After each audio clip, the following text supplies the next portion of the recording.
started to wonder, and I wondered, which led me to wonder. I had to wonder.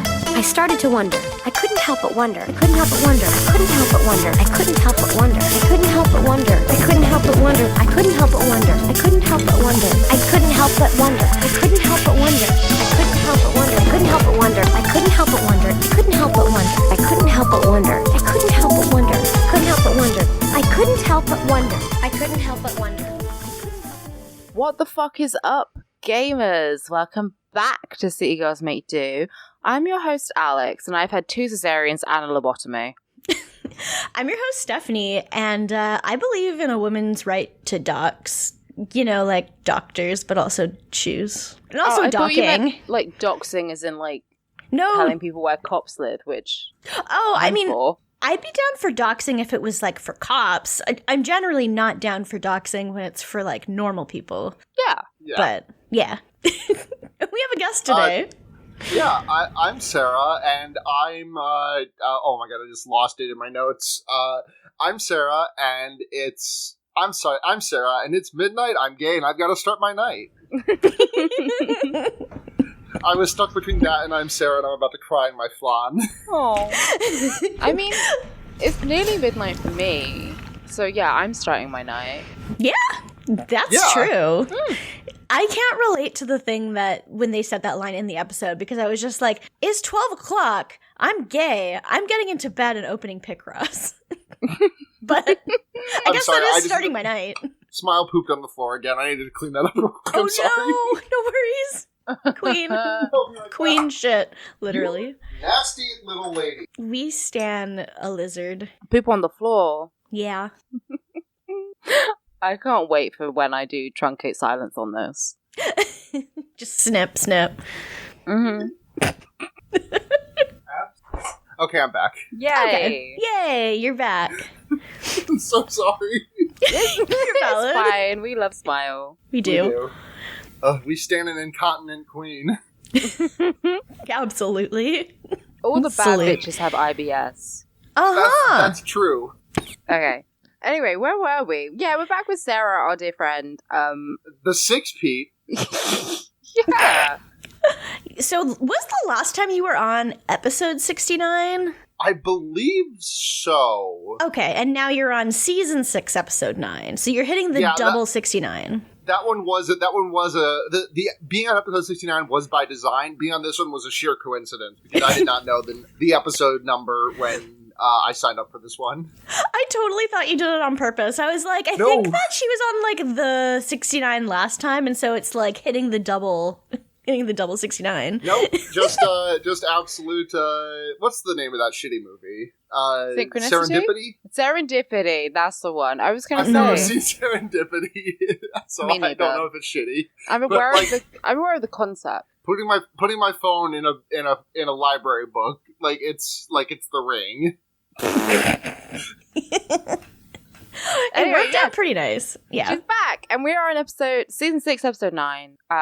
A woman's right to shoes. I despised this title. It's so much. The episode is. I like this episode a lot, honestly, but this title is just what? It's so bad. It's awful. Because the Carrie thing is the only shoe-related, plot? Right, but the rest of Miranda's about her baby, and Samantha is about being r/childfree, and so those are about the women's right to choose part. But then Charlotte's is just, hey, my husband's balls are out. Yeah, and it works, and it's good, and you love to see it. You do love to see it. Yeah. The title is a lot. Like, I read the title out loud to Matt, and he was like, "It's not actually called that, is it?" Like, no, it very much is. It was called, but it being called that was one thing, but her actually saying it out loud in the episode made to Miranda. It made me feel like I'd been shot. Well, they never say the episodes out loud in the episodes. They never said the title, but they did this time, and I was like, "What the?" No, I didn't even get the a woman's right to choose reference, which makes it worse. It's just so clunky. It's not good. It's bad.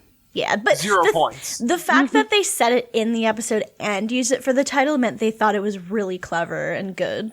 So yeah, nil point. Yeah.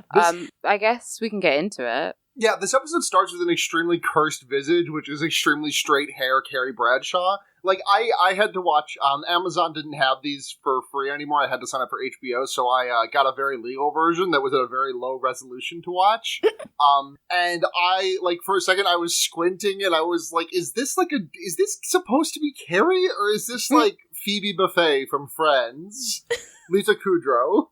Yeah. She's kind of like, I guess when her hair has been shorter, she kind of does like a mix of like straight and curly. She kind of switches it up sometimes, but like it is very not the iconic Carrie hair. Like she's meant to be curly. Uh-huh. Yeah, she does sort of go back to like longer and curly. I think like this season, like pretty much immediately. Soonish. Like yeah. The only time we get this extremely cursed straight hair Carrie is when she's like the last person to get a registry gift for all of her friends, and so she can only buy like the shitty thing that no one else wanted to get. Mm-hmm. Yeah. But yeah, there's like a little montage of her buying registry gifts, so like for weddings, or I guess she also says like engagement parties and baby christenings Vacations? and baby showers. Yeah. Do like I have not gone on I've gone on like one vacation as an adult, and it was not like a big hullabaloo. Like, was that a thing? Like, what the fuck is she talking about there? Like, she like not at this point, but later on in the episode, I bought her this thing when she went to like the Cayman Islands or something, and like, that's are fucked. vacation gifts a thing? I've never. No, like the only time I can think of like a big vacation like being a thing for anyone else would be like a honeymoon. You know? A honeymoon, in which case you're already getting wedding gifts. Or the other thing I can imagine is if maybe you're like, you know, like an upper middle class or like rich kid and you're doing like a gap year or something, and like your parents are like, we're gonna give you like money for travel or something like that. Yeah. Or, yeah. I guess, or maybe like a mission trip or something, but this doesn't seem like mission trip people. I don't know. But yeah, Very it's confusing. Weird. Affluent New Yorker life is completely separated from our own. Yeah. Yeah. Like, I watched Real Housewives of New York as like to study rich socialite New Yorkers. Right. But I can't say I know anything about them. I'm just like an anthropologist via Bravo. Incredible. Yes. An anthropologist? Hell yeah. I mean, Carrie says in the first episode that she is a sexual anthropologist. But I guess that makes me a socialite anthropologist. I don't know. I've been Something watching like that. I mean, do they have as much sex on Real Housewives as I've been led to believe over the years? I've never seen an episode, but I feel like it's a show where there's a lot of sex that happens. No, there's not a lot of sex. There's a lot of implied sex. Oh, okay. But because they're all married, aren't Yeah. they? Like, aren't they all just like married to people who probably work like 80 hours a week? No, because a lot of them, it's deceiving. A lot of them aren't actually married. And even if they are, they probably have marriage issues, so they're not having sex. Okay. It's like the single girls, which like seeing a bunch of people, or there was that time that Luann had sex with a pirate. Wait, is this on Real Housewives, or do you mean like Luann, King of the Hill? No, Real Housewives. Oh! Yes. She was married to a count, and then they got divorced, and then she started dating this guy who looked exactly like Ross from Friends. And then when they were on vacation, she allegedly fucked a guy who was dressed as a pirate and looked like Jack Sparrow. Oh. It was iconic. Okay. But we're not here to talk about the Real Housewives. That would be the post City Girls podcast. Listen, if I could, I would not, I'm very gay. I'm extremely gay. Yes. If someone looked like Johnny Depp, but was not Johnny Depp, and just, like, blew my back out, I'm there for that. I mean, I wasn't against it, but she did cheat on French Ross from Friends boyfriend. I mean, if he's Ross from Friends, who can really say if that's, you know, bad or not? They're on a break. Hey! Bada bing! Was there really never a Friends Sex and the City crossover? Were those like two completely different times? They aired at the same time. Those were the same time. That's wild. Because they both aired for 9/11. Well, we've talked about it before. It's like, they're both set in New York, so like they both, you know, had to have an aftermath of that. So, But neither of them ever spoke about it. That's a great thing. Is both of them were set in New York during 9/11 and never spoke about it. In the universe of Friends, Joey Tribbiani is the one who said that Mark Wahlberg quote about if he had been on the flight on Flight 93. Yes, in the universe of Friends, Joey Tribbiani wore an FDNY shirt right after 9/11 and presumably used it to pick up chicks. I believe it. Yes. There's literally, like, right after it happened, there's, like, a scene of him and he's wearing an FDNY shirt. And everyone's like, why would he be wearing that? Like, he's not a firefighter. So he's probably... That feels like an Always Sunny plotline, and I kind of think it's hilarious. It's a lot. It was never mentioned on the show. There was, like, an After Hours episode about it. Oh, it was great. Anyway. God. Anyway, yes, Carrie's, like, constantly buying gifts for people's registries. And so this time she's going to, like, a baby party for someone she knows with Stanford. Yeah. Yeah, this is the thing. When they actually go to the party, like, so they say it's a baby shower. But, the like, baby's born! Yeah! So it's a baby shower, but, like, it's clearly at night. And, like, everyone's having cocktails. It's all very swanky. And she's already had the baby. And there's just all kinds of people there. Like, there's so many people there. Like, it just is not the vibe I've ever had at any baby shower. It's a loud party. There's adults drinking. There's smoking joints. Yeah, I was like, you're really smoking a joint with your children upstairs? Mm-hmm. Like, at the very least, take it outside. Yeah. It's wild true. Like, to me. If my parents would hypothetically smoke a joint, they would smoke a joint outside. Yeah. I just don't understand that, like, okay, so the whole thing about this party is that, like, they make Carrie take off her shoes. They make everyone take off their shoes at the party. But then they're also smoking inside. So I'm like, yeah. I feel like that's just... The shoes the reason they say it for the shoes is specifically that the kids will take them and, like, bang them around and get dirt everywhere. Do the kids not breathe? I guess. Like, yeah, right? I just feel like those are two things that are both, like, if you have kids around, things, like, I don't know. I feel like if you're not going to allow shoes, you would definitely not allow smoking. Oh, like, and especially not smoking marijuana. Yeah, yes. you'd think. I mean, like, yeah, because I don't like shoes in my house, because I'm a normal person. Yeah. And also, like, who wants to wear shoes? But Carrie, like, pitches a fit about it because she's like, this is an outfit, though. Yeah. And then she says, one of my favorite... Oh, sorry, go on. I was just going to say, for, like, a party, yeah, you kind of have people wearing shoes and, like, you just clean up after. Also, these kids are running around the party as well, and it's clearly, like, late at night, and it's an adults-only party. It's very strange. Yeah, it's weird. Before they actually get to the party, Stanford says some line that he says, like, I almost turned my sister into a gay man, which was another line that made me feel like I got shot. Yeah, it was a lot. I can't even remember what the context was. I just remember him saying that, and I'm like, okay. TERFs will screenshot that and say, wow, Sex and the City was so ahead of its time. God. God. I think it was like, because he listened to some album over and over again that was right. Yeah, that sounds right. But, yeah.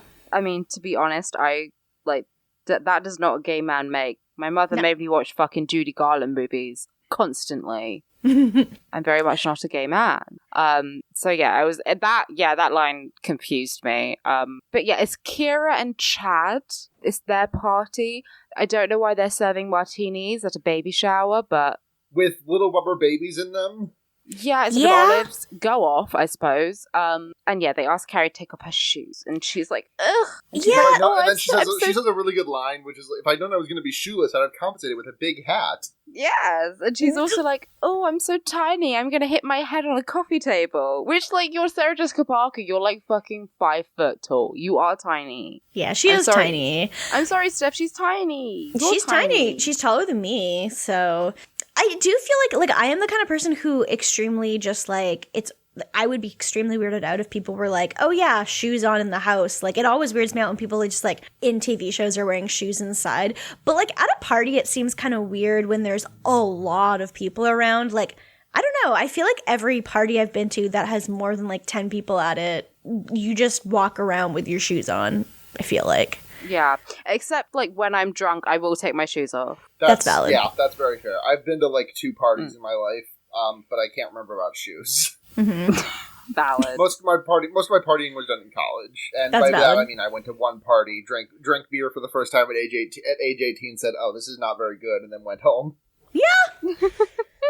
Also, like, did you notice that she's wearing like Carrie's wearing like a green and pink dress, and she looks like fucking Lilymon Digimon. She looks like mascara. Oh, yeah? She looks like that Maybelline The Great Lash Mascara. I only say that because that's also the mascara I use.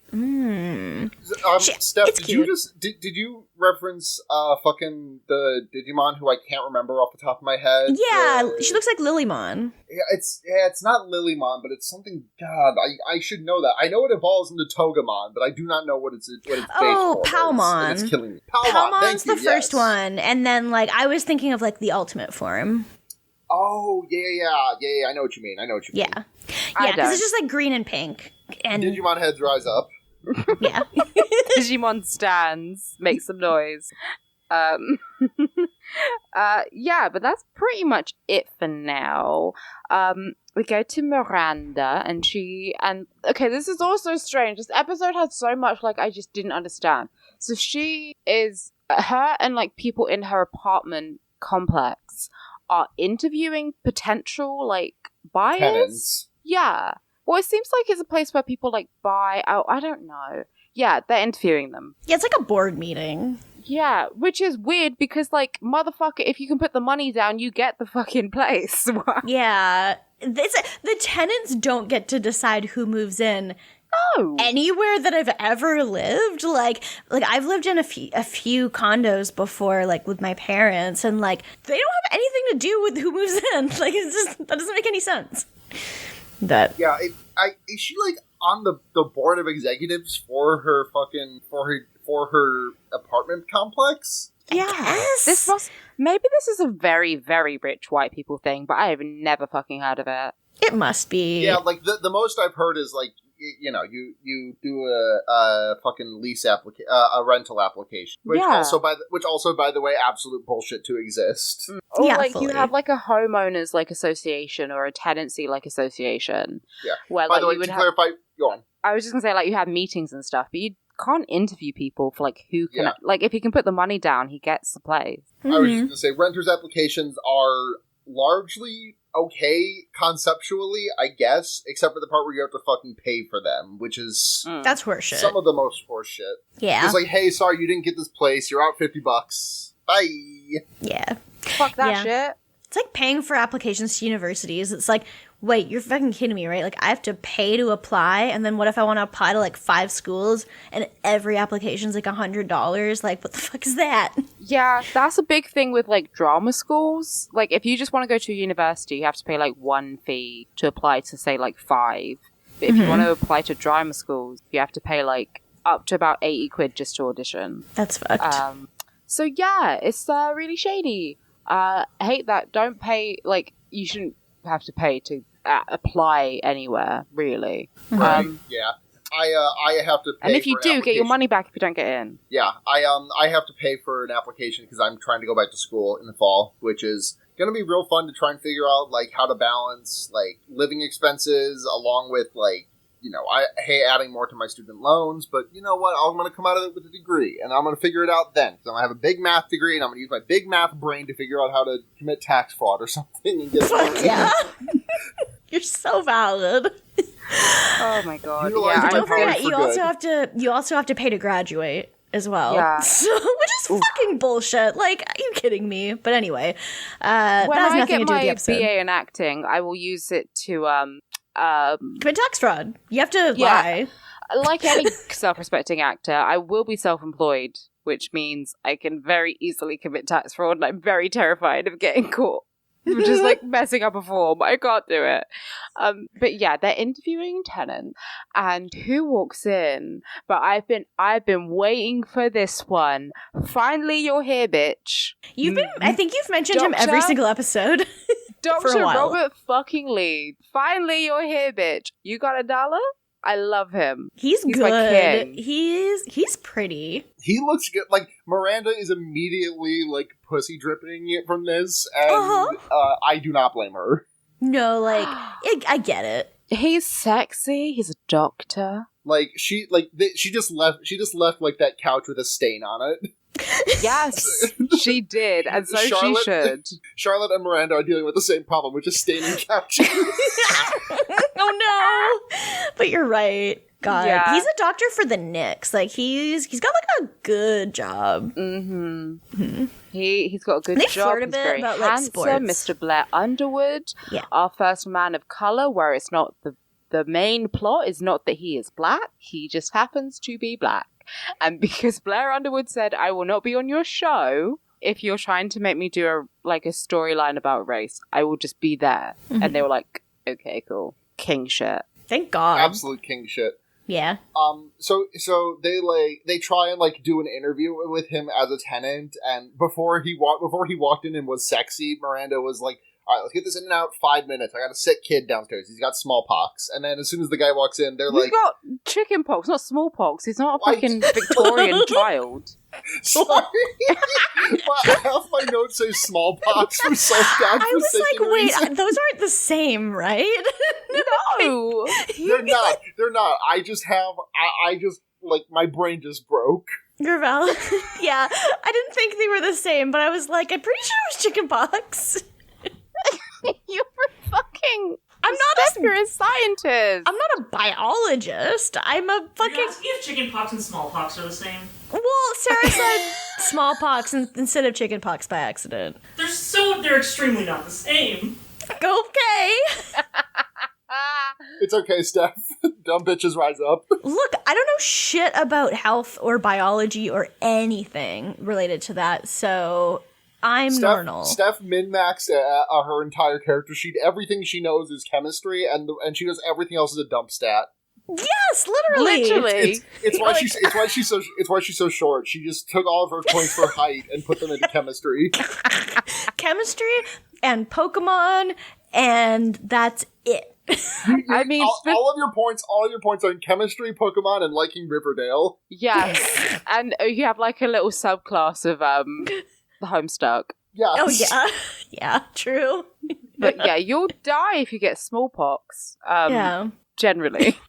Yeah, he has chickenpox, so she wants to get him down fast. But he walks in, and lo and behold, she's like, "Oh fuck, this guy's sexy." And they flirt about sports a bit. Like he's like, "Oh, I'm the doctor for the Knicks," and she's like, "I'm a baseball person." And I don't remember the words they said. They were all about sports. She said, "Yeah, it's like she's a Yankees fan," and he's like, "Oh, I should have guessed," and because implying he's a Mets fan. Let's go Mets, baby! Love the Mets. Love the Mets. Love the Mets. Miranda said, as you "Hate the should. Mets." Steph? Yeah. Cut out for a sec. Oh, you cut it on me. Yeah. What were you going to say? Oh, I just said Miranda said hate the Mets, but Miranda said fuck the Mets. yeah. Eddie supports the Mets, right? Yeah. Yeah, That's Eddie's the only thing I everything know about Mets them. head. Then we stand Dr. Robert Leeds even more. We do. Yeah. But Yeah, yeah, but so then- she keeps like interrupting the other like woman when she tries to talk to him. She's like, I'm not finished. Anyway, so yeah, it was really nice seeing you.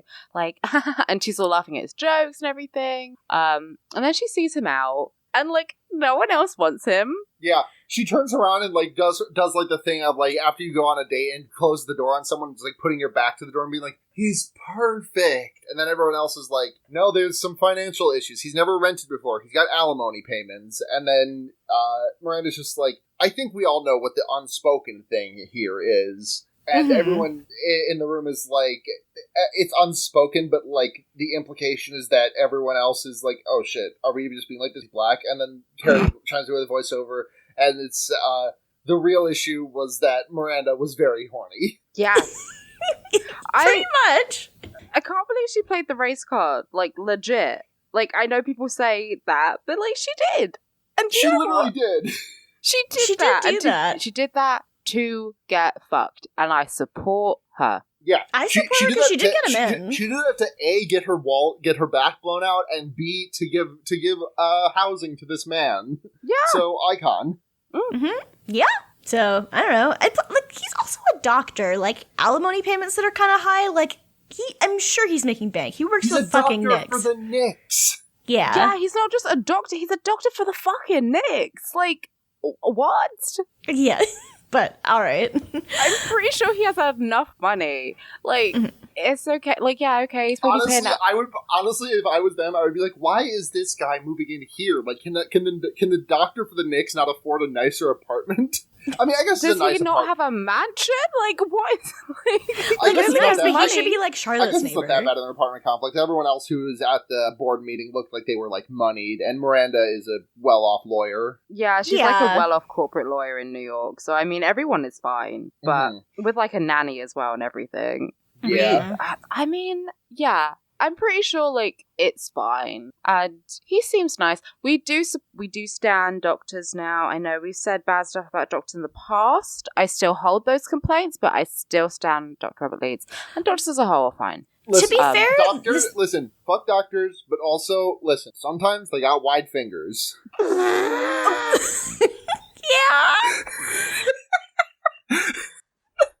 Since he's a doctor for the Knicks, he doesn't even get the opportunity to, like, treat women badly about their health. So it's literally only, like, fit athlete men. So, like, he probably hasn't done anything problematic. No, and I mean, he's black, so he's probably, understands his black patients and doesn't ignore them when they tell him that they're in pain. Mm-hmm. So, I'm down. Yeah. He seems good so far. So yeah, I think this is good. So this is the best Miranda story has been in a long time, and I'm down. I'm here for it. Yeah, this is a really good Miranda story, especially because like all the episodes I've been listening to lately, and you guys have just been like, yeah, they're kind of writing Miranda off for this last season. They're not really doing much with her. Yeah, pretty much. It's like, this whole season for her sucks. Like, I don't know. This is basically the high point of the season for her, so I'm like, get fucked. I just said get fucked, but I mean, like, get fucked. Like, hell yeah. Like, do it. And he's her best boyfriend, really. Compared to Skipper and Steve. Oh, yeah, truly. She did some fucking stinkers. Yeah. But speaking of good men, we got Harry. Yeah. He's got a couple habits that are... So he's got this habit of, like, he drinks a lot of tea, and he does take the tea bag out of the cup, which is good, because a lot of people will just let it sit there for, like, forever. And I'm like, honey, your tea's gonna be bitter as fuck. Take that bag out. But he takes it out, and he puts it just on the table, wherever he is. Who among us... Listen, I try as hard as I can. I'm not like this. I try as hard as I can to find a receptacle for my tea bag. But sometimes, I ain't got one. I don't have a trash bag. I don't have anything. I just, I was like, okay, let's take it out. I would never do it with such reckless abandon as he does, which is just like doing it absentmindedly. But he does do it it's not like he even looks for a garbage can. I will, like, get up to throw it out, or like I'll normally have like a box of Kleenex or something near me where I'll like maybe just put it on that instead, so it's not like just getting the table all wet. Yeah, I mean, just put it in the bin. Yeah, I mean he's at home, so like there are bins. I am British, so I feel like I'm the authority on tea here. Spill it. I'm gonna spill it. It's piping hot, hunty. Don't worry about it. Yeah, so, like, whenever I make a cup of tea, you kind of just stir it and you chill out, like, while it's brewing, and then you throw it in the bin. It's not that big of a deal. Although I guess, like, in the UK we have electric kettles, so it takes, like, a minute to make a cup of tea. So to leave it to brew is only, like, 2 minutes, as opposed to if you're boiling it on a kettle on the stove. Mm-hmm. Yeah, I only ever use an electric kettle when I make tea. I don't personally have an electric kettle, but I have experienced them, and they are very good. They are. Every British household has a kettle, has an electric kettle. It's just the way things are done. And they always... my favourite fact is that the fucking electrics, like, the power surges during the breaks on Coronation Street because everyone goes to make a cup of tea. Like, this country should burn to the ground. I fucking hate it, but that is the funniest thing I've ever heard. It's really good. I do love that a lot. The UK should absolutely burn to the ground, but there's so much about it that's just so goddamn funny. Yeah. Like, it's it's symbolic of a much worse thing, but also like the government coming to the public hat in hand to say, "Hey, if you give us $1 billion, we will bong Big Ben," is extremely funny. Yeah. It's the fucking Bob Loblaw Lobs Law Bomb of British media of the British news cycle. I should do like a fucking Patreon bonus episode of my favorite British moments, because my other one is when there was this child who went on like TV and she was like, "I want to replace the Big Ben bong," and they were like, "How?" And she was saying, "I'll sit up there and I'll go bong." It's extremely good. Good for some reason, that reminded me of my personal favorite thing that's happened in U.S. history, which was Balloon Boy. Yes! Is that like Bubble Balloon Boy? was? Are you not familiar with Balloon Boy, Steph? No, I can't wait to find out. Okay, so Balloon Boy was this thing that happened in, when was it? It was like the early 2010s. Where some dude reported that he had brought up like a Mylar balloon into the sky, and then he was like, "Oh shit, my son was in there. We have to go save him." And what? Then they saved him, and then they he went on the talk show circuits. But pretty quickly it came out that he had not been on the balloon whatsoever, and it had all been a clever ruse just to get media attention. Yeah, he was in the attic, and they were like, "How did you not find him? If he was in your house." And then that same family had previously been a wife swap or something. Okay. So they were clearly chasing fame. It was a moment. Demi Adejuyigbe, as always, has done a really good song about it. Oh, good. I'll have to look that up after. Fantastic.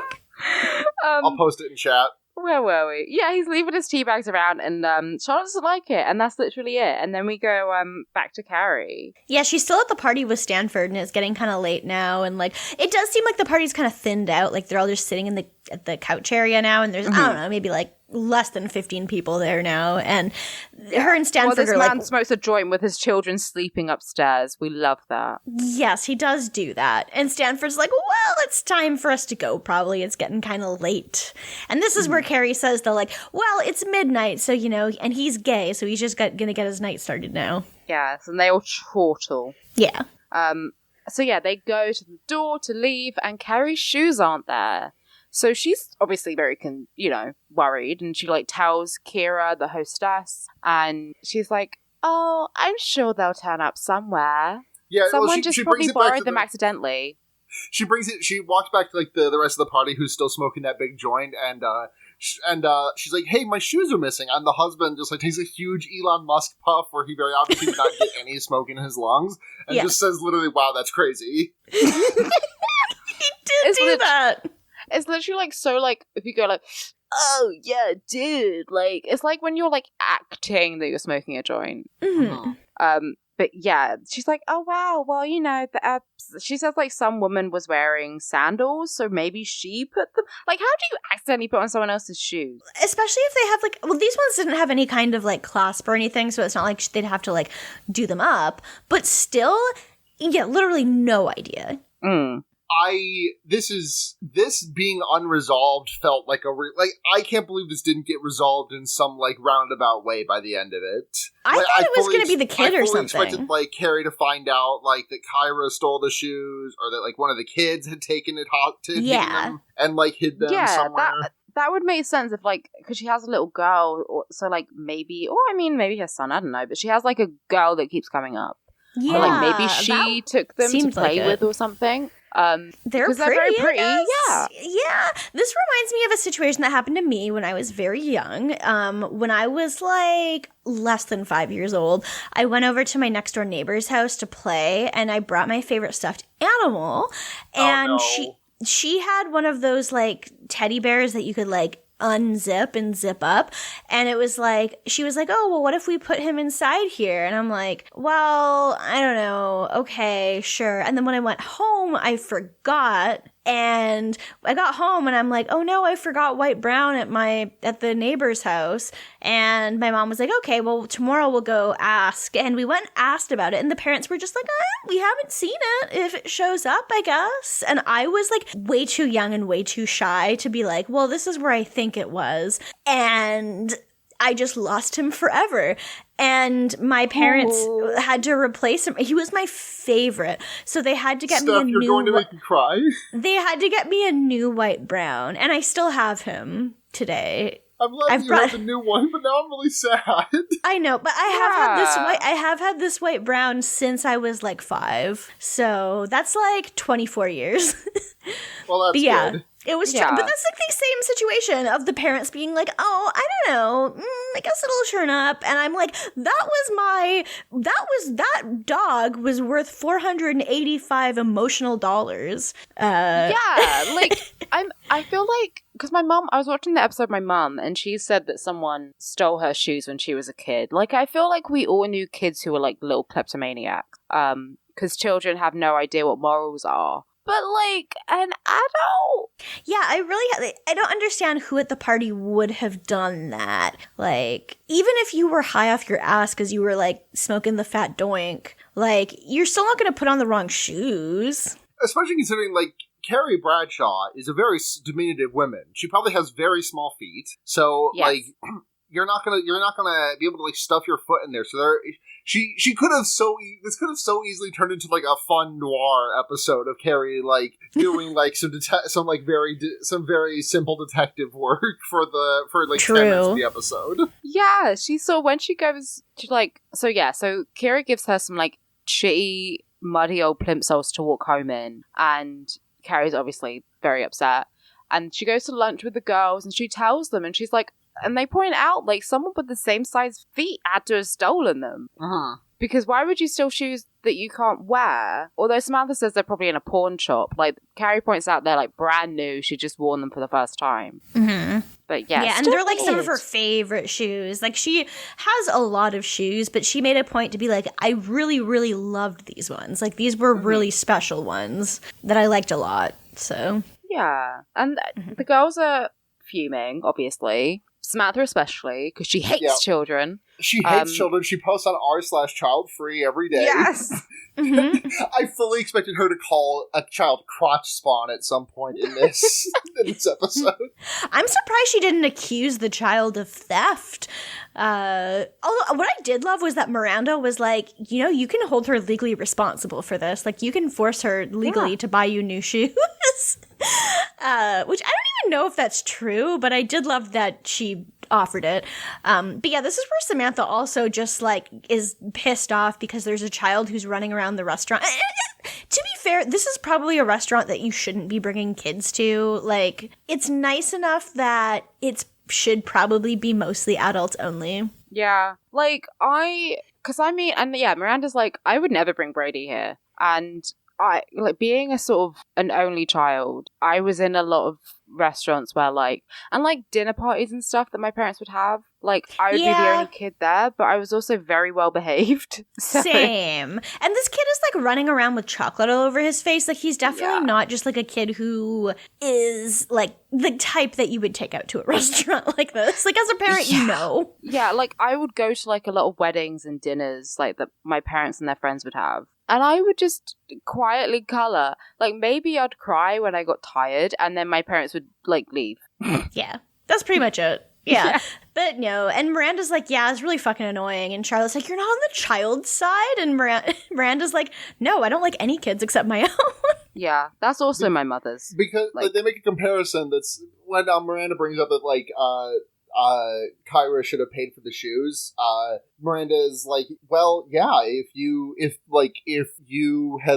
she had come to a party at your house and you requested that she leave her baby at the door and the baby was missing when she went to leave, that would probably be bad. You have to financially compensate someone for a stolen child. I don't think that's how that works. It's such a galaxy brain take. The family was given $500 US.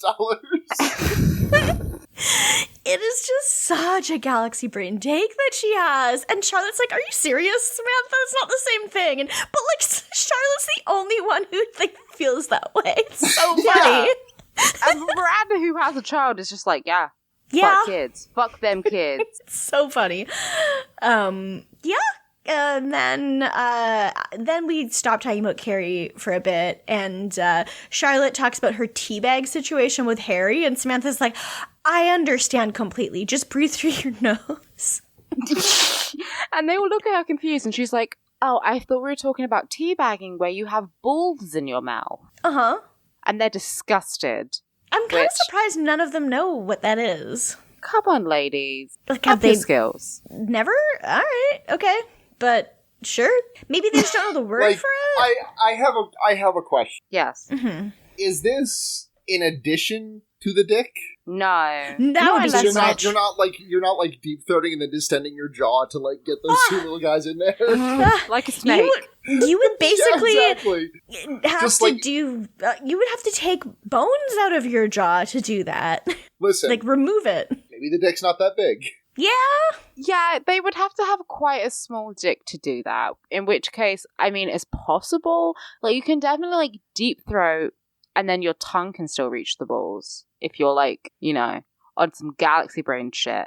Yeah, But- but getting your teeth down there while you're already like whole hog on the hog is going to be a little bit of a endeavor. It's a Yeah. challenge, especially since like I was already thinking like when you were saying like oh the whole thing, I was thinking like it's already hard enough to get those in your mouth. Period. I'm imagining for most people with normal sized mouths, like let alone an extra thing.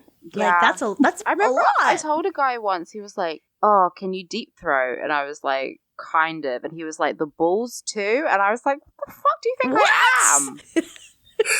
Anaconda. What do you think I can do? Like, what do you think is going on? That is a question. That follow-up question is when you only ask to people who say yes to the first question definitively. Like, no, you do not say "and balls" to someone who says "I can kind of deep throat." Well, I mean, like, yeah. Like, I don't know. I'm not a fucking... I don't think I've done enough dick sucking, unfortunately, to Yeah, really know. I've not sucked enough dick myself. I'm decent at deep throating like a dick, but that's yeah. Yeah. You know, Mhm. I'm good enough. I'm serviceable. But I've never even seen anyone do that. What the fuck are you talking about? Maybe that Hold should on, be time like to something. Google sucking dick and balls. Oh god. Sucking dick and balls. That's the kind of thing that like you'd think that like men would be like, oh, I saw that in porn a bunch, so I just expect people to be able to do it. Except I don't Yeah. think people can do it at all, which is why you don't see it in porn. So the first thing was the first result was a Pornhub link to videos for sucking dick and balls. And not to give credit to Pornhub for anything, but the second video on the page is she sucks my cock and balls to forget the coronavirus. I mean, can you really like? I feel like it's kind of like being in the shower, where it's kind of like I don't know. Your thoughts are just free to roam. Are you thinking? Like, are you thinking that hard? I don't know. We all need some escapism, you know? Yeah. But I don't know if that would make me forget about it. It's still Yeah. on my mind. I feel like that's just some like if you can do that, that's like some like that's like the kid in class who's like I'm double jointed and Yeah, does something yeah, I was some just about to fucked say. up shit, and you're like, please never do that again in front of me. But the thing is, I am double jointed. But you can only be double jointed at like double jointed in like Are you double jointed in the mouth? No, in my Yeah. knees, like and my thumbs a bit. But like, no, I'm not a fucking snake person. I can't swallow you whole. Oh, Wait, have God. either of you read Artemis Fowl? no. Okay, never mind. There's a reference that I know a couple of things. I've never read it either, but there's like a thing I know. There's like a thing I know about one character tangentially, which is that he can unhinge his jaws, and I was going to say that character can suck dick and balls at the same time. I mean, at what point does it become vor? I feel like you have to be like fully 50% or inside more. someone. 50% or more of the body.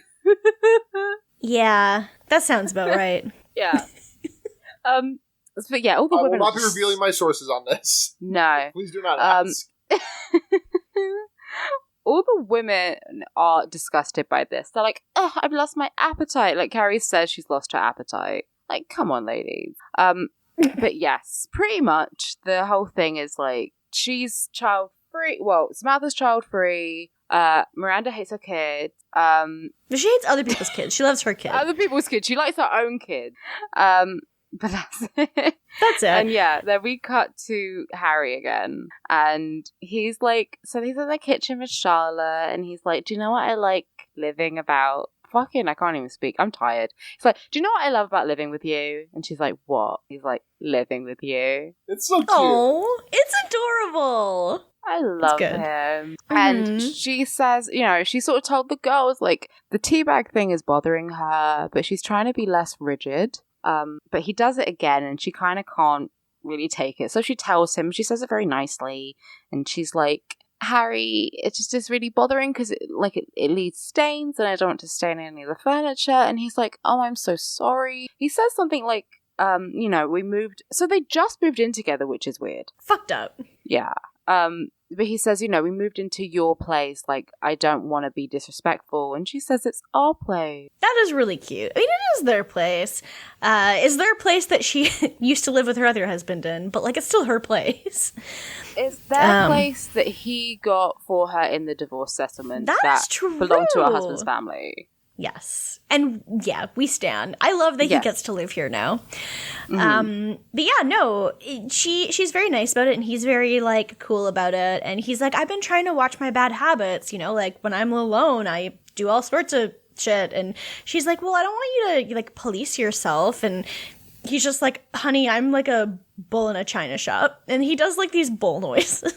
Yeah. Again, another little mother excerpt where she went, that was uncalled for. You didn't need to do that. That was uncalled for. I didn't love it, but I don't really care for bulls that much. But she's like, it's our china shop. Yeah, so that's nice. It was cute. Sorry to jump back a bit. I've been really stuck on breathe through your nose when you're sucking his balls. Like,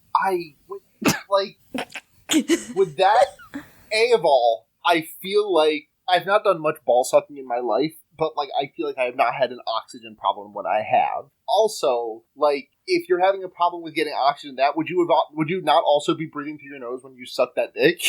Yeah, I feel like it's when kind you of smoke like that flesh stogie. I feel like when you have something in your mouth, you naturally breathe through your nose. It's like eating. Yeah. Mm-hmm. Yeah. I mean, I just breathe through my nose anyway. Like, I think pretty much always. I have chronically stuffed nose, so I just hold my breath when I go diving. When you mow in that hay. Yeah. Listen. Breathe. No, I breathe through my nose regularly. Listen, I can only hold my breath for about a minute underwater, but under muff, too. You get some air bubbles. That's free diving. It's like, you know, those people that, like, just hold their breath in for, like, 30 minutes to go swim underwater. It's like that. Yeah. I'm losing this stuff saying air bubbles because I'm just imagining, like, Sonic the Hedgehog style, just, like, big bubbles coming out of the dick and just, like, replenishing me. And, like, if I stay in there for too long... The music starts playing and you're like, oh, fuck. I'm just like, really going hard on the dick, and then it's just like... Yeah. And then I die. That's how I Well, that's just what happens. But yeah, it's a way to go. But anyways, the next Harry just does his bull in a china shop thing, and then Miranda has chicken pox. She does have chicken pox now. I don't understand how she got it after Brady finished having it. Like, wouldn't you get it when he had it? I guess. I don't know what chicken... I did not have chicken pox myself, so I did not know firsthand what the whole experience is like. I had it, but I was like 5. Yeah. I was a baby. Oh, God. Did Miranda I was a baby. I hit my... Wait. Did Miranda not have it as a kid? Was that, like... Was there not even, like, a line about that? How did she get chicken pox as an adult? Did she have shingles? No idea. I think she's probably fine because she's reasonably healthy. My mum got it when she was an adult from me. Definitely. Yeah, no, I'm sure she's fine, but it's just like, wait, your mom got it as an adult from you? Yeah, my mum. This happened to my mum. Actually, another thing that happens in this episode also happened to my mum. We'll get there. When I had chickenpox as a baby, she caught it. And she was fine and everything. But yeah, that happened. I don't know, I feel like people kind of... Well, they did those, like, chickenpox parties and stuff, but I feel like people understand it a bit better now, and they're like, oh yeah, get my kid chickenpox, because they ain't gonna get it again, and it's less dangerous for them when they're a kid. Like, people are a bit more open about it. So I Yeah. don't fucking know. I'm not a doctor. I don't know. I have no idea. But she does have it now.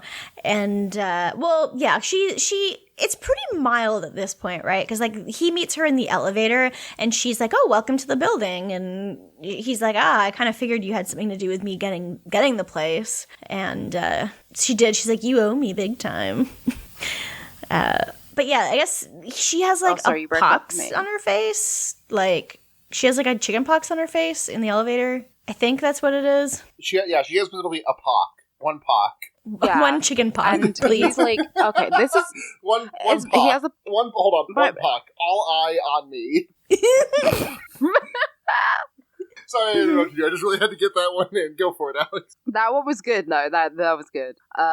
And yeah, so he's like, oh, you need to get some, like, is it chamomile lotion on that? And he, like, leans in for a kiss, and he's like, oh, you have a pock? Like, it's all very sexual tension. I love it. So they go up to her place, and he, like, dabs it on with a cotton ball, and she just closes her eyes, and you can hear her pussy getting wet. It's amazing. Yeah.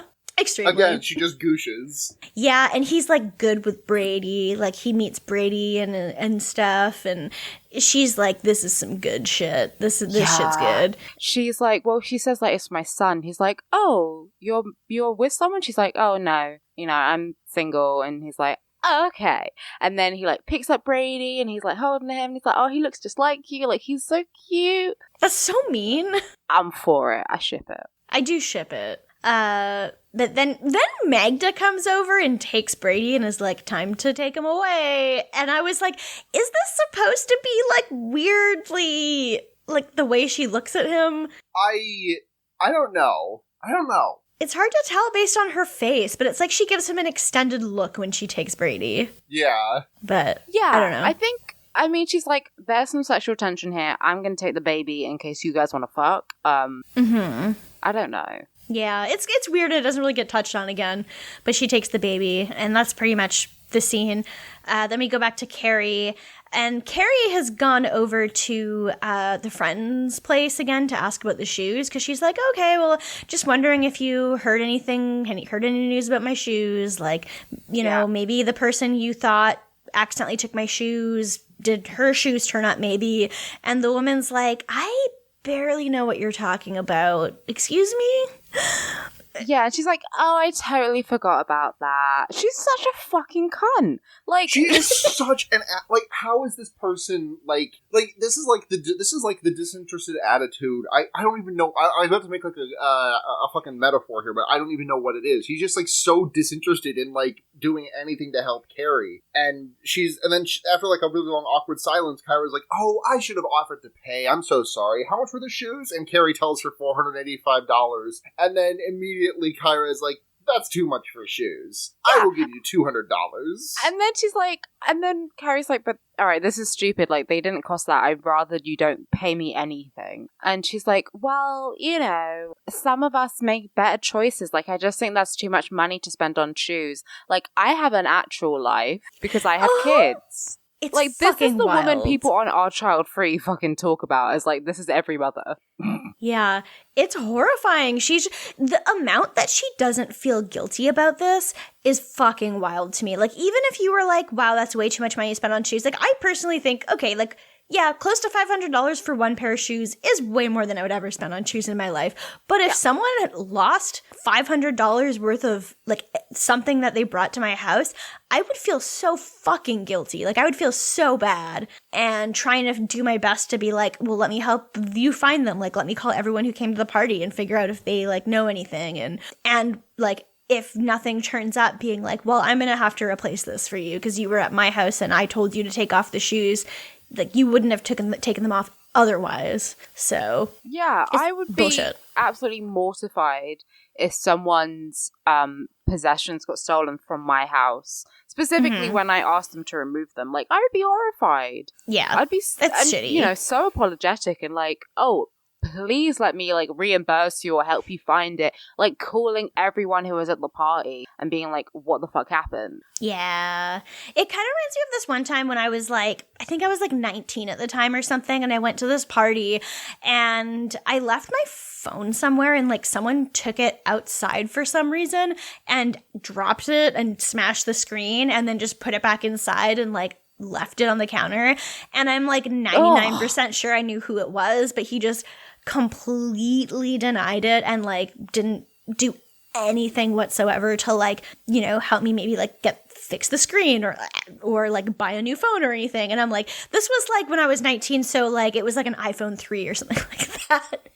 But like just your the amount that friends have betrayed you. Your friends have not been nice to your property over the years. Well, First, what was it? real Brown friends. White? What was the name? What was its name? Brown White? White Brown. White Brown. Sorry, I got it backwards. I love the naming convention, by the way, because I also have some stuffed animals from when I was about that age.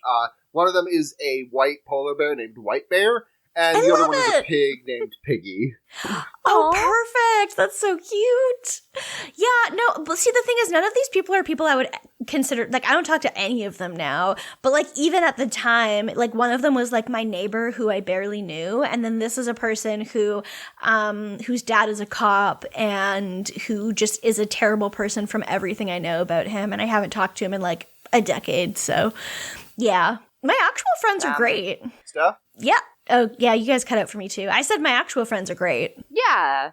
Yay! But no, fuck great friends. Yeah, that's awful. She's just not apologetic at all, and like blatantly shames Carrie and acts like she's better than her because she has kids, when Carrie doesn't want that.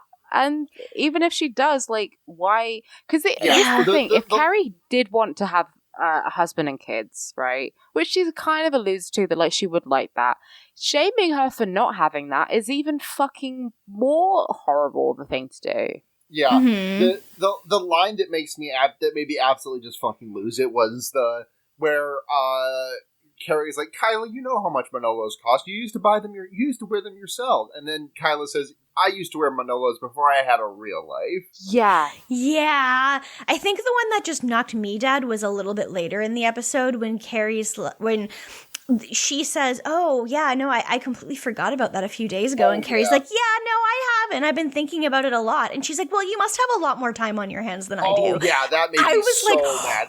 I was livid. I didn't think about how mad that line made me because it was immediately followed by Milo pants on, penises stay in the bathroom.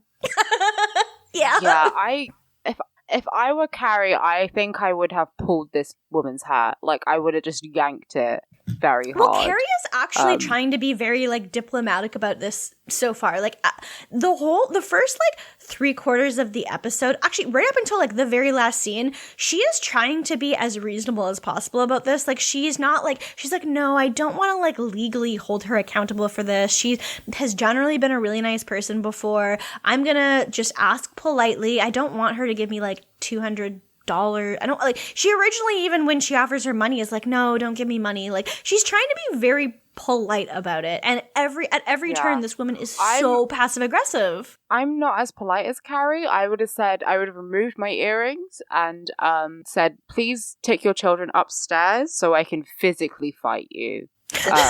Like, I would not be happy about any of this. The first scene of Kill Bill. Yeah, she's allowed to make her own purchases with her own money that she worked for. At the end, like, we all like, Carrie spends too much money on shoes, whatever. But at the end of the day, it's her own money. It's not like, it would be worse if she had kids and she bought them. Well, yeah, like she doesn't have to spend money on that. She pays her bills. Yeah, if she had kids, it was probably. Hopefully. She's definitely self-employed, so she probably doesn't. Carrie has committed tax fraud. Carrie Bradshaw goes to jail for tax fraud, and the feds are very excited because, like Al Capone, it was the only thing they could nail her to the wall for. Honestly, if she did commit tax fraud, that would be like the least of my worries in terms of her crimes. Yeah, that's very fair. Yeah, she's done worse than that, really. Yeah. But yeah, Carrie walks off and is like, wow, fuck you. So she calls Miranda, and she's like, this fucking bitch, going on a rant about it. Miranda has full-blown chickenpox now. Mm-hmm. And she's watching episodes of, what was the show? Jules and Mimi? Jules and Mimi? Which is a according to Google, it was based on a show called Bob and Rose. Are you familiar with that show, Alex? No, I've never heard of it. I googled it when like the references to Jules and Mimi first came up, and apparently it was like this thing was that he was gay, but they were still having a relationship. That's wild. It was very 90s Britain. I don't know what to tell you. Yeah, she's loving it. She's so happy that there's a Jules and Mimi marathon. She's been on her couch all weekend because she has chicken pox. Because she has the pox. Mm-hmm. Yeah, this was a show that Russell T Davies created, probably like one of the last things he did before he went to work on Doctor Who. Yeah, like it feels like the Russell T Davies shows that he worked on that aren't Doctor Who. Is like, what did he do? He did like Teachers or something. He did the Grand, Queer as Folk, The Second Coming, Mine All Mine, and Casanova. Yes, I remember Casanova. Yeah, it's very like BBC sitcom or like Channel 4, like 90s Channel 4 when they were like just over their like edginess. Like they came in very edgy and then they were like, we're a little bit edgy, so we're gonna have an interracial couple. You know, it was the 90s. Fair. I mean, at this point it's like 2003, but we still had that 90s mentality. But yeah, she's like all of us. She's stuck inside and binge watching TV. Mm-hmm. Except for her, it's only been like one weekend, and she's like, "Oh, thank God, I would have died otherwise." But let's be real: Discord didn't exist back then, and neither did like the Nintendo Switch. Yeah. Animal Crossing was but a twinkle in Shigeru Miyamoto's eyes. Yeah. She couldn't even like text her friends. She had to phone them. What if there was an episode where Miranda got GameCube? Oh, she would be a gamer. I stand that. Mm-hmm. I wish Miranda would get GameCube and then go to a Melee tournament. Oh my God. And she would win. Sex and the City modern day, fucking Samantha winds up sucking Mango's dick. No. Fine, Axe. I don't know what he looks like. No, I don't know. Ask Matt. I'm sure Matt will have a photo. Matt will show you. Okay. He plays Pikachu. Okay. Who's the gamer we like? Sonic Fox, yes. We love Sonic Fox. Okay, Samantha becomes friends with them. Yeah, absolutely. Yeah, that'd be good. I thought you were going to say Samantha fucks Sonic Fox, and I was like, I think they're gay, but... No, I know. Yeah. I say I think they're gay, like as if they don't just tweet, I'm gay, and that's it. And they would say, I'm gay, and Samantha would be like, fabulous. Love that for you. Yeah. And we should all take a lesson from Sonic Fox's book and tweet, I'm gay. We should. I would love it because Carrie has Stanford and Charlotte has Anthony and Samantha could just have Sonic Fox. Yeah. Yeah. I mean, it's Pride Month, so like maybe we should all just tweet, I'm gay. I think we should. Think about it. Like Lil Nas X as well. Yeah. Oh yeah, get Lil Nas X goes on Sex and the City too. The TV show sequel, not the movie. Yeah. I'd love it. Okay. But yeah, then we got our question. Yes. The question is like, oh, have we had it right all along? When did we stop being free to be you and me? Ugh. Like, it's like she's oppressed. She is. Child-free, right? Yeah, she really feels like she's being oppressed for being single and like her choices aren't valid. I mean, her friend was rude to her, but it's not like she's not free to be like that. Like I don't know what she's saying. You're not getting like killed in the street, Carrie. The most oppressed and abused person in America is the single white woman. Mm-hmm. Well, no. First is gamer. Second is single white woman. Yes. Single white woman living in Manhattan. But yeah, then we go back to Charlotte and Harry, and he's naked. He is completely fully nude, and he's vibing and balls out naked. He is stark bollock naked. He is fully naked. It's kind of king shit, honestly. It is. Yeah. It's real good. He's like dancing and singing, and he's just in the kitchen like, whoop-a-doop-a-doop, gonna get my drink, da-da-da-da-da. And Charlotte's just like, oh, are you about to take a shower? He's like, I don't know, in a little while. He just like grabs an apple and sits down and starts watching TV. Yeah, he just sits his bare ass down on a chair, and Charlotte's just watching him like, okay.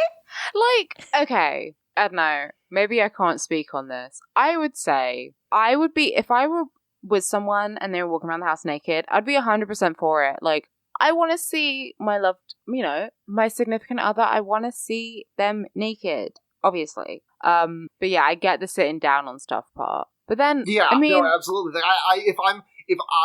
When in the future someday, if there is a future, if it is a future in which I own a home or of some variety that I can just walk around naked, I will be carrying a towel with me everywhere I go to put it down on things. Yeah. I was gonna say though that I'm problematic. So sometimes all the time, I will never, unless I'm on my period, I really won't wear underwear, like, at home. So if I am wearing a dress and I sit down and not wearing underwear, risky. Yeah. However, it's probably long enough to cover up my pussy. But like full dick out naked, I don't know. Sitting down, yeah, a towel. Do the nudist thing of have a towel. Yeah, it really depends on what you're sitting on, too. Because, like, for example, we have the world's shittiest couch in our apartment, and there's, like, bits of the, like, plastic flaking off of it where I sit, and it just sucks ass. And, like, first of all, I don't really like the idea of sitting on any kind of, like, non-fabric couch, just pussy out, because it just, like, seems like I don't know, like, you could leave, like, a sweat stain in the shape of your ass, just, like, on You the... know, in the summer when you have like a leather couch, like, can you imagine sitting your bare pussy on that? Like, terrible. I have a like I don't think it's actual leather, but like it's probably like faux. I don't know what the fuck it is. It's some kind of couch. It's a computer chair that I have, and I will sometimes just get out the shower and just sit in front of my computer for a little bit, and then when I stand up, there is just like an ass print on the seat for the rest of the day. Yeah, I like wearing underwear and nothing else. I fully understand to just like sit down on something. But otherwise, I don't really want to put my bare ass on anything unless it's like fabric-y. Yeah, and like a soft fabric too. Like the sofa I have is like kind of itchy, which is fine if you're wearing clothes. But I'm wearing shorts, and it's like my skin is very delicate, and I can only be touched by silks or like soft cotton. I don't know, and it's risky. I need y'all to take the wheel. I need y'all to take the wheel for the rest of the episode because Evernote just went down and my notes are there. We'll guide you. Charlotte doesn't even say anything at this point because she's just like, okay, he's ass out. But we do see clips of him like throughout the day. So it's not like, oh yeah, I'm going to take a shower soon. It's like he's naked. And then we see a clip of him later, like in front of the computer, just naked, sitting on the chair. And then we see him again, like naked in another room. So he is just continuously naked for hours, which seems a little bit chilly. But I guess if they have like a well temperature regulated apartment or condo or whatever, it's fine. I mean, I don't know. If it were me, I'd be like, baby, get your dick out. Like, I love you. Mm-hmm. That's my general, But like, yeah, maybe sit on a towel or like boxes is fine too. Yeah, but that'd be fine. Then Carrie phones Kira, and she's already. Yeah, this is again when she calls her again. She's like, "Oh, Carrie, the shoes. Yeah, I already forgot about that. I've just been so busy. You must have a lot of time on your hands." Yeah.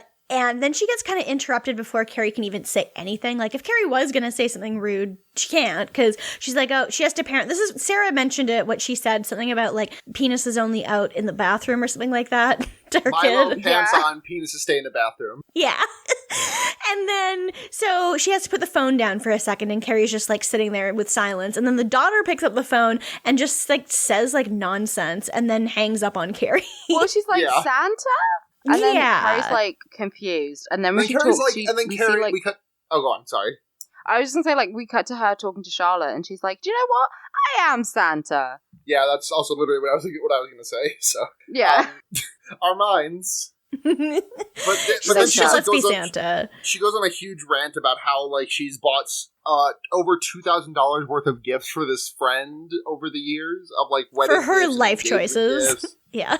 Her life choices of getting married and having kids, which is extremely a valid complaint. Like, you've spent this much money on someone. I mean, like, I guess if it's someone you're genuinely, like, good friends with, it shouldn't feel like a burden, I think. But, like, Yeah, if you're, because, like, Charlotte's like, oh, I'm, like, you know, I know you've bought stuff for me. And she's like, that's fine. Like, you're my friend. I love you. I'm happy to buy that stuff. But, like... Yeah. $2,000 on someone you barely know. I mean, she knows her, but, like, barely talk to now.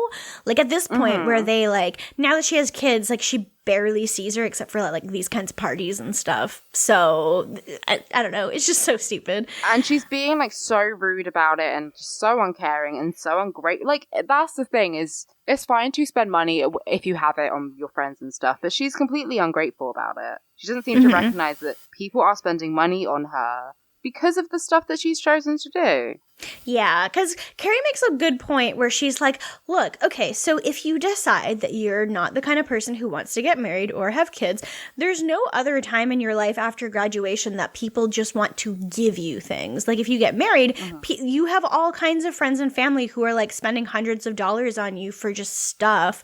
But, like, if you aren't one of those people, what, like, just... you are spending all that money on other people and nothing? Like, birthdays don't count. And it's like a good point. It's kind of like, I mean, a lot of people don't want to get married and they shouldn't have to like, get married or have kids. So if they don't want, But she's right. Like, they don't, like, maybe like housewarmings, but that's really it. And did you hear Matt? He just yelled from the bedroom, everybody's getting married and having kids. All I want to do is mow hay. King shit. But like, yeah. But yeah, she's right, and she's right, and she should say it. Mm-hmm. Yeah. And she's like, well, I deserve to have nice things, like, which again, she's right about. Like, she deserves to fucking spend her own money on whatever she wants. She doesn't have kids, so she doesn't. It's not like she. This is the thing. Wouldn't it be worse if she had young children and she was spending exorbitant amounts of money on her own shit, which is completely useless to the kids, right? Mm-hmm. She's just living her life. Let her live her life. She is just living her life. Yeah, let her. Can we let her vibe? Carrie can have a little of a vibe, but like she's on thin fucking ice. But that's not because she's single; it's because she sucks. Mm-hmm.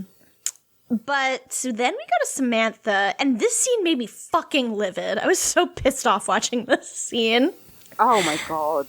Yeah. Mm-hmm. So she's like in a restaurant and she's talking on the phone trying to do like a business deal. And she's wearing this like white suit, like with nothing underneath, like titties out. Looks gorgeous. And there's a woman with her son and she's like, wow, look at you. You're eating pesto.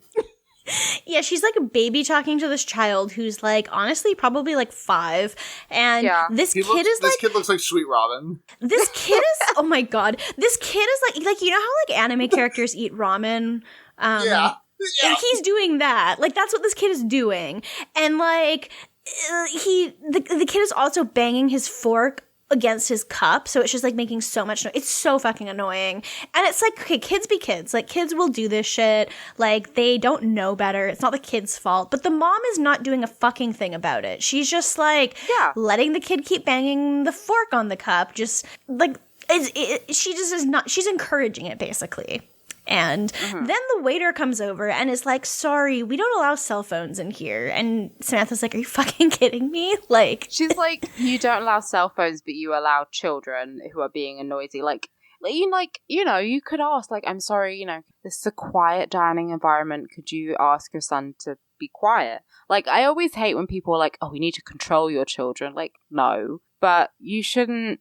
You should teach them how to behave in certain settings and like, don't bring them to swanky places because that's not where they belong. The kid's not going to have fun, and neither is anyone else in the fucking restaurant. Exactly. Like, there's a lot of places that are inevitable to bring kids. Like, yeah, it sucks to have a crying baby on your plane, but what are you going to do? Like, throw your baby across the country? Like, sometimes you have to bring kids places, and it's like they will do stuff, and parents can only do so much. But don't bring your kid to this restaurant. This is not a restaurant for kids at all.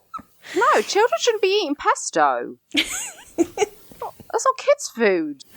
It looked tasty to me. I think Kid Me would have eaten this, but it was quite green. It was very green. It just looked like green. It looked like courgette. Mm-hmm. Yeah. But no, I mean, I have like little cousins, and they're always eating like, they occasionally eat like grown-up food. Like, one of them loves hummus and olives, and I'm like, those aren't for kids. I don't even like hummus or olives. Like, what's going on? Damn. I mean, I don't care for olives, but hummus is good shit. I like good hummus, but he likes the fucking, like, white people hummus. Like, I like hummus from, like, a Middle Eastern restaurant or something where it has, like, the olive oil on top and maybe some, like, chickpeas and a little bit of, like, chili powder. Mm-hmm. He likes the one that you get for, like, £1 from Tesco. That's fair. But I can't exactly tell, like, a 7-year-old that his palate is unrefined. True. Yeah, the waiter is just like, look, that's a child. We can't do anything about that. And Samantha's like, okay. So she decides to take it into her own hands after the waiter walks away. And she, like, walks over to the woman and is just like, look, excuse me, can you take your child somewhere that's more child appropriate for lunch? And the kid just fucking throws pasta on her white blazer. Yeah, and then this woman is, like, clearly trying not to laugh. Like, discipline your fucking kid. Yeah, she thinks it's hilarious. She doesn't feel bad at all. Like, what the fuck is wrong with the people in this episode that they just don't feel bad about stuff at all? Like, they have, like, no remorse or empathy or anything. I will say, I feel like this episode was written by someone who fucking hates kids and I do hates think that. people who have kids. Because, like, this is just, I mean, it's unrealistic, like, parent. Like, I mean, it does happen, but, like, it's very much like, fuck these kids, fuck people who have kids because they bring their naughty, disgusting, dirty, misbehaving children into my swanky restaurants. Like, they I even don't know. give Brady chicken pox. They were like, even this one's on thin ice. Like, Brady's we on like thin this child. fucking ice because he is sick, because he has a weak immune system, because he is a child. Yeah. It's madness. It's madness. But, like, yeah. Samantha storms out, though. Then we go back to Harry and Charlotte. Who wants to have a cocktail hour. Harry wants a cocktail hour, and he plants his balls on the couch. Yes. He does. Cocktail. I guess the balls are kind of the tail of the cock, huh? Tea. I guess. Like a bunny tail, like small. Yeah, like And if you two were of like a them. bunny that had two tails, yeah. Yeah. Like a bobcat, kind of. Okay, wait, counterpoint, because I think actually the cock is the tail of the balls, because the balls don't True. wag when you get excited. This is a good Oh my point. god. Wait, you know when you, like, see, like, the dick do a little, like, when it, like, jumps? Oh, so fun. Yeah, that's good shit. It's so fun! Mhm. Love dicks. Love dick. One thing you need to know about me. Love them. This quarantine is killing me. I keep having these, like, extremely horny dreams, and then I just wake up and I'm like, I'm gonna post it in group chat, but, like, I'm just this image of, like, a really angry meme face and says cock now. That will be me as soon as I can. I will be like, I'll just go out to, like, I don't know, the first of my quarantine villages that hasn't abandoned me. Here's and the be image, like, by the way. thank you. Immediately. And right click save. Yeah, I'm gonna be like, please, cock now. Yeah. I am no longer. I love to confuse the people who aren't in the recording, who are like, what? Why are you posting these images? Bernie voice. I am no longer asking for cock. But yeah, he's like, we should have a cocktail, and he goes to sit on her new white couch. It is extremely white, like extremely, and it's almost like I know it doesn't happen in slow mo, but it might as well. Where it's like he's lowering his ass towards the couch, and Charlotte's just like, she's gonna scream. like, you're already stupid if you have a fucking white couch. Like, Yeah, that's fucking dumb. Especially since she, like, I mean, I know that she thinks that maybe having kids might not be, like, the easiest thing for them, but I know she wants kids. So, like, it just Yeah. seems like a poor planning choice. yeah, and like Harry said he's cool to adopt, and spoiler, they do. But yeah, it seems like a bad investment. Mm-hmm. But he sits down. She's like, "Okay, Harry, we need to talk. I love you, but like, I don't, and I'm fine with you being naked. I just want there to be a gap between your ass and the couch, please."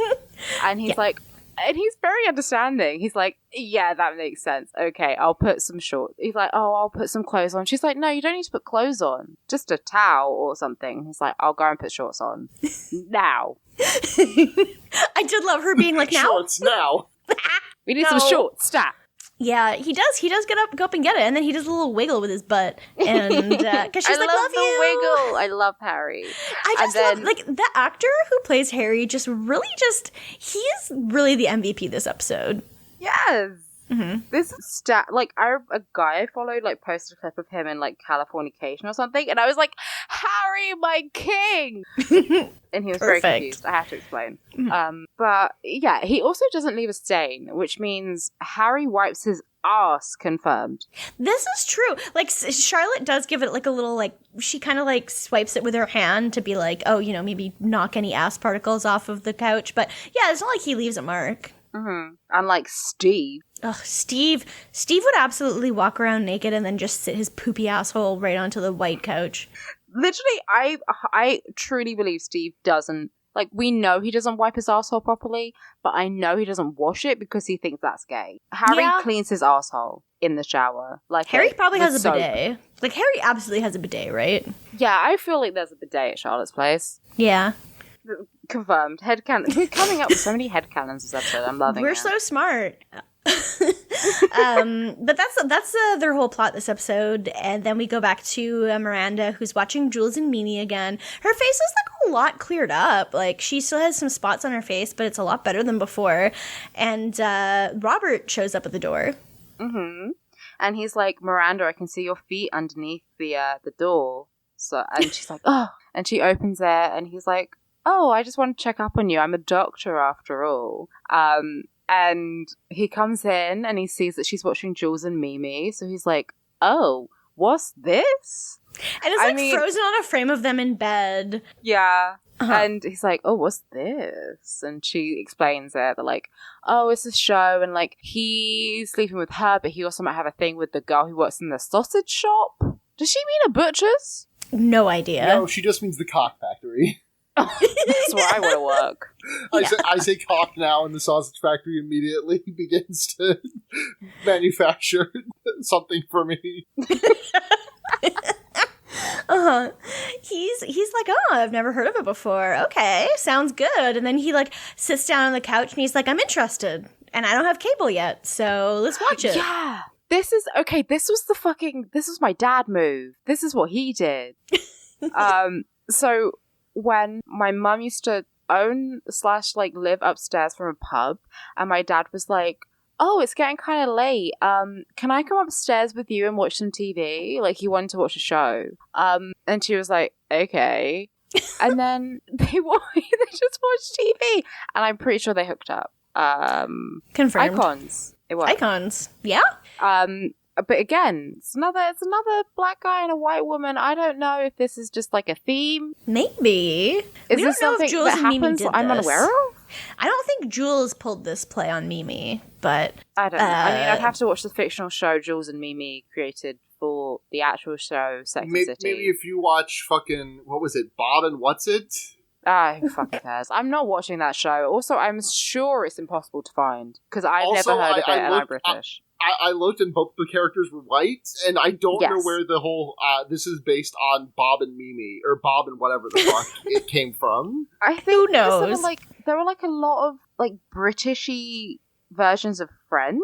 Okay, This yeah, there is- was like Spaced and whatever one Stephen was- Moffat did. That was, what was it? There's like I can't even remember it now. It's like not 6 feet. Whatever. Cold Feet. There was that, which was kind of similar. There are a lot of shows which are like centered around young people or like two people in love, like in the sort of like late 90s, early 2000s in Britain. Mhm. This might be too difficult based off of the description that I have, but there's this show that I used to see like photo sets of on Tumblr, and it was a UK show I know. And all I can remember about it is there was this one character who just like was an absolute like just looked like a punk. Like he had like spiky hair and he had like studs in his face and everything. Do you have any idea what I'm talking about? The young one? It might be the young ones. I think that's the young ones, if I'm remembering. Yes, that is correct. It's correct. Okay. That was a bit earlier. Okay, that was in the 80s. What the hell? Yeah. Oh, wow. But that was like kind of the start. See, because I know this shit. So I'm British. That was like the start of like the alternative comedy, you know? Mm. But yeah, I don't know. There's a lot of like quaint fucking like British shows, which are all just like Love Actually, the TV show. That's what they're kind of like. It's like, oh, we're British and I'm in love with you, Hazelbeth. Sounds riveting. Mm. Well, I mean, Miranda loves this shit, so I don't know. I guess they were doing something right in this fake show. But yeah, I really thought they were going to hook up, but they don't. So I was a little bit disappointed. yeah, they don't hook up. Although it does get really like this. I felt so weird watching this because like she hits play on it, and it's right before they were about to start having sex on the show, and then they're just sitting there watching it. Yeah, it was weird. And like they're really going at it. And Robert and Miranda are sitting like they're social distancing, kind of. Yeah. They're sitting quite far apart. Mm-hmm. Yeah, they really are. And then so that's their story for the week. Then we go back to the end of the episode, which is Carrie. And so Carrie decides that the last thing she's going to do about her situation is she's going to phone up the friend, and she gets her machine, and the answering machine is one of the kids, and it's fucking unintelligible. I really don't like it. But then Carrie leaves a message, and she's like, "Hi, I just wanted to let you know that I'm getting married to myself, and I'm registered at Manolo Blahnik." And she just hangs up, and she looks so fucking smug. Yeah.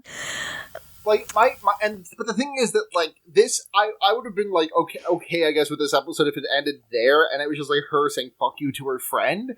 But the thing is that like her friend like goes through with it. Like her friend is like, okay, I'm gonna go to Manolo Blahnik? Yeah.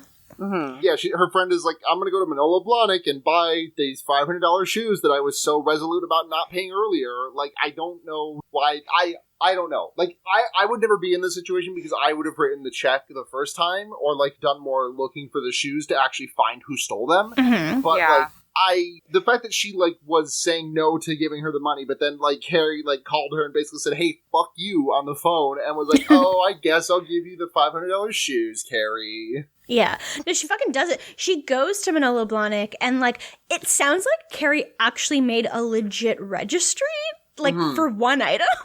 Like she wasn't even joking. She literally made a registry, and the woman buys it, and the woman who works there is like, okay, it's $485 plus taxes, and then she's like, can you please watch your kids? We really don't want children touching the shoes.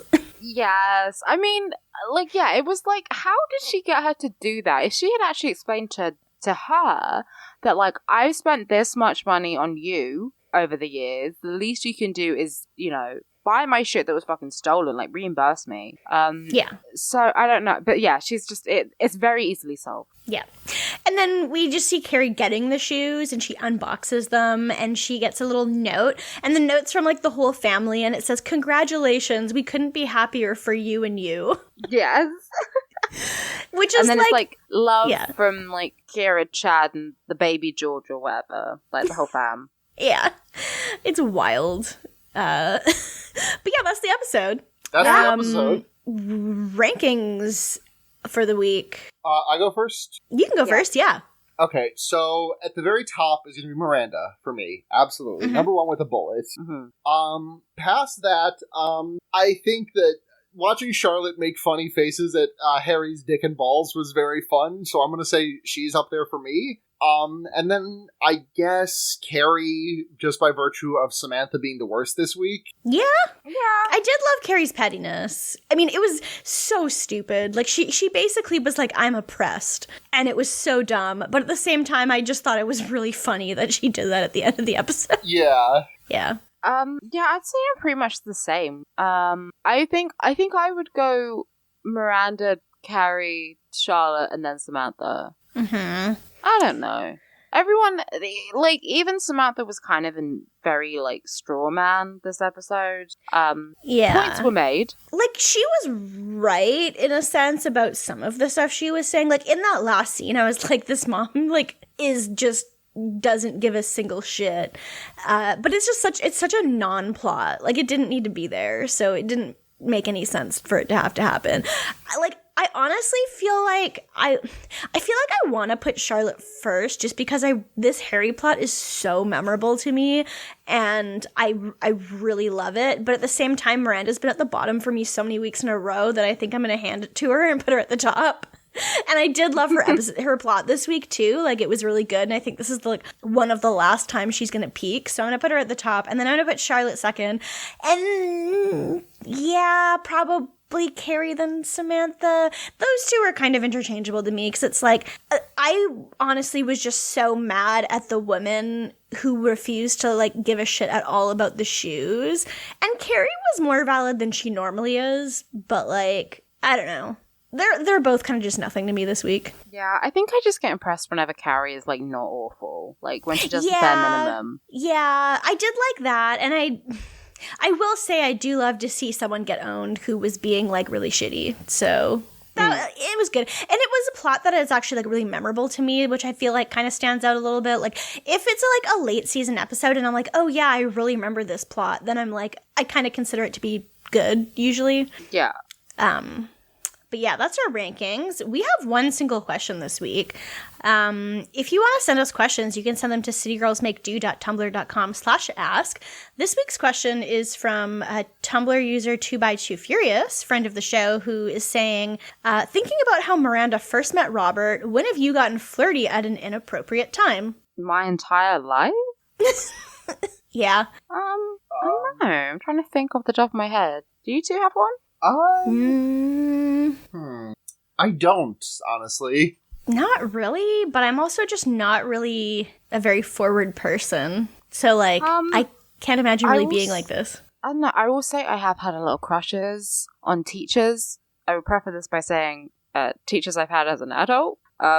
Like, I remember I had a very, very hot classical text teacher who I would literally just, like, you know, like in like Indiana Jones where they write like I love you on their eyelashes, on their like eyelids. Yeah.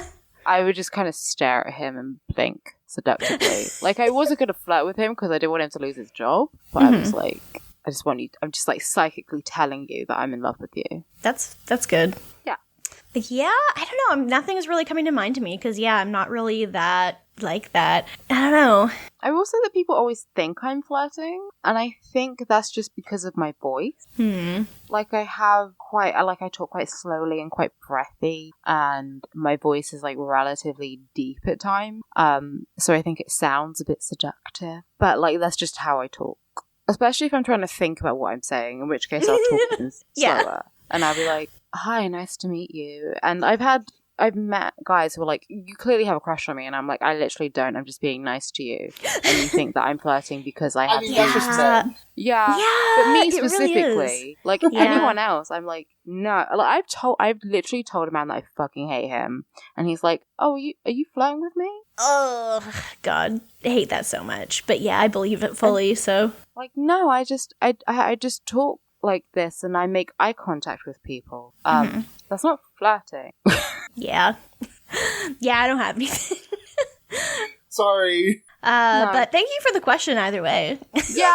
Send us more questions next week. We just flirt at, like, you know, appropriate times. I also don't know just how to have no flirt. idea. The only dates I've ever been on has been through online dating. Well, I mean, yeah. I mean, like, it doesn't really help that, like, I've only really seriously dated like 2 people anyway. So, like, and especially since I met Matt through online, so I mean, even like with me, I can flirt, like, me and my friends, you know, I'll be like, I love you, you're so beautiful, you're so attractive, you're an angel, you're the most perfect person I've ever met, like, I will marry you, we will be wiped up together, I will eat you out from dawn till dusk. And then as soon as I like actually am attracted to someone, I'm like, oh, you think I'm cute? Thank you. Yeah, no, I feel that. Yeah, I'm awful at flirting when I actually like someone, which isn't great. It's fine, but listen. We are the city girls. We are making do. Yeah, we are making doo-doo. So, that's disgusting. It is, but it's true. So that's our only question. So I'm going to do Patreon now. If you want to follow us on Patreon, follow us like as in give us money on Patreon, you can go to patreon.com/citygirlsmakedo, and you can give us $1 a month to be a hay mower and get a special Discord role. You get access to all the bonus content we do. We're recording a Keanu episode this weekend, so that'll be out probably close to when the episode comes out, I guess. And you also get access to the Secret Looker and Nanu channel in their Discord server that has pictures of them, and they're so baby. If you give us $5 a month, you get all the $1 stuff, plus you get an even specialer Discord role, plus you get a shout out on the podcast, plus you get to submit stuff for Steve Voice if you want me to read that. And then at the $10 level, you get all the other stuff, plus an even specialer Discord role, plus you get to listen to us record live every week if you would like to. So thank you to all of our donors. We love you all. I will read our $10 or $5 and up donors now, who are Alex Schaup, Summer Geist, Jennifer Snyder, Matt Ribeiro, Jess Ialachi, and Siberian Pine Hardwood. So thank you all so much. And to all our $1 donors too, and to people who just listen at all and don't donate, we love all of you.